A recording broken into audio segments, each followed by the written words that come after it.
Hi there. I'm going to talk to you for a couple of minutes about a project that I just finished, which started with this, a very old but still originally new in the box AC/DC 8-track stereo cassette adapter. This was something that you could use with your old 8-track player when you wanted to move to the modern format of cassette tapes by putting a cassette tape into the adapter and then pushing the whole thing into the 8-track player.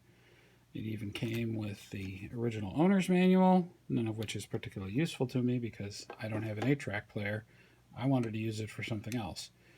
And this is what I have done with it. You can see that it originally consisted of a mechanism with a standard kind of cassette form factor here. It had the ability to load the playback head onto the tape with a lever. It also had fast forward and reverse. And the whole thing would be inserted into the slot for the 8-track player. It had a rubber roller up in here that would be, in this slot, that would be pushed by the drive roller in the 8-track player, and that provided the motive power for the adapter. It also had electrical contacts over here. The 8-track players, in order to switch tracks, had a solenoid that would detect whenever a particular conductive splice passed by that point. This is the splice on a disassembled tape. In order to do that, they supplied a small amount of electrical voltage into this area of the tape cassette, the 8-track. This adapter originally had two metal arms that would come into contact with those points, and it provided power for a preamp board, which you can just barely see inside there. You can see a couple of the capacitors poking out. And then it had a playback head here, so it would get the signal off the cassette with this head, amplify it, and then play it into the head of the 8-track so that you could hear it. So what I have done is removed a bunch of the parts, that original drive roller, the capstan and the flywheel, the pinch roller for the cassette, and basically all that's left of the mechanism is the ability to load up the head and the ability to turn one of the two spindles. And I've done that by drilling a hole right through the back of the case and adding this knob, which has this convenient crank handle on it. It's just something I happen to have. I think it's surplus from some very old piece of test equipment that I must have disassembled at some time in the past. And then I added a 9-volt battery pack up here so that I could have the power for it.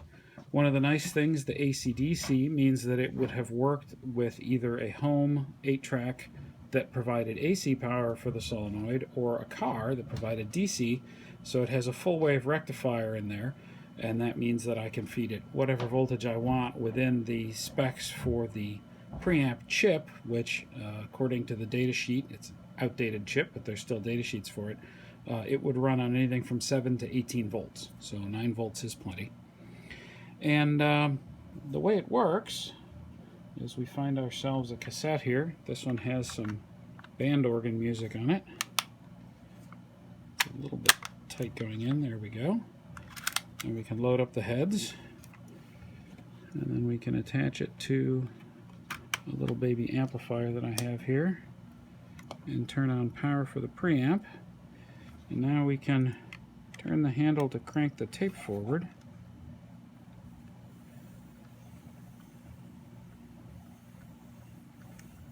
I think we must be between songs.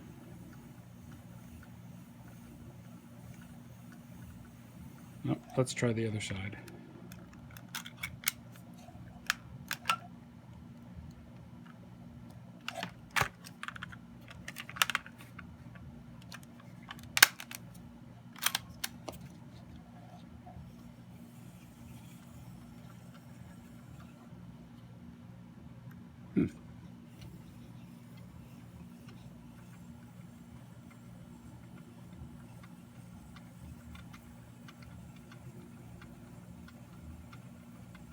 Where's the sound?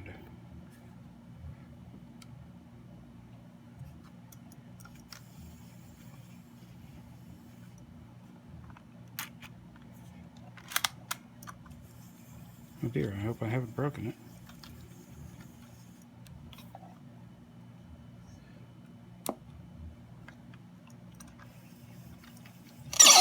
Oh, there we go. Just had the switch in the wrong position. As you can hear, it's a little bit noisy.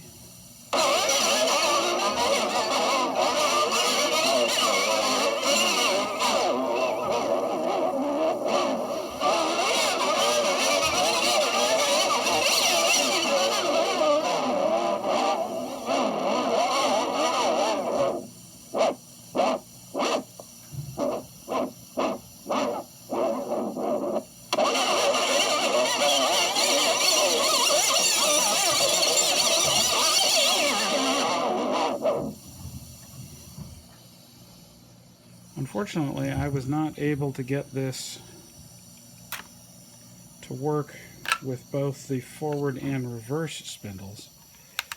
The mechanism inside was such that I couldn't get through this back plate to get to the point where the other spindle was driven. So this can only go forward on the tape. There's no ability to scratch back and forth. But I think it still produces some interesting sounds. Let's try a spoken word tape. This is an audio book that came with one of the cassettes I bought. Doesn't make a noise. It doesn't? Well, now let's try it.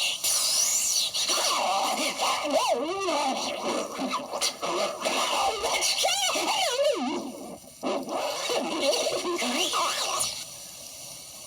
Take something to eat with your food.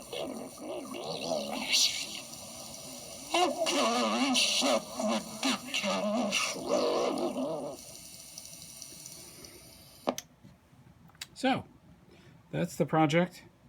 Didn't take a great deal of work, mostly removing some of the appropriate parts and then reinstalling some of the ones that I removed and shouldn't have.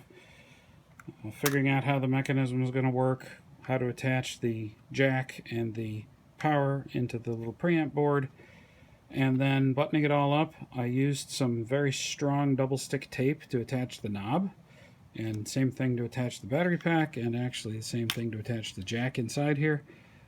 So hot melt would probably work just as well for most of them, however you saw fit to attach things. And that's it. I have not looked at any other of similar adapters like this, but I strongly suspect that there are other ones out there that would be just as easy to modify and would hopefully produce some pretty good results.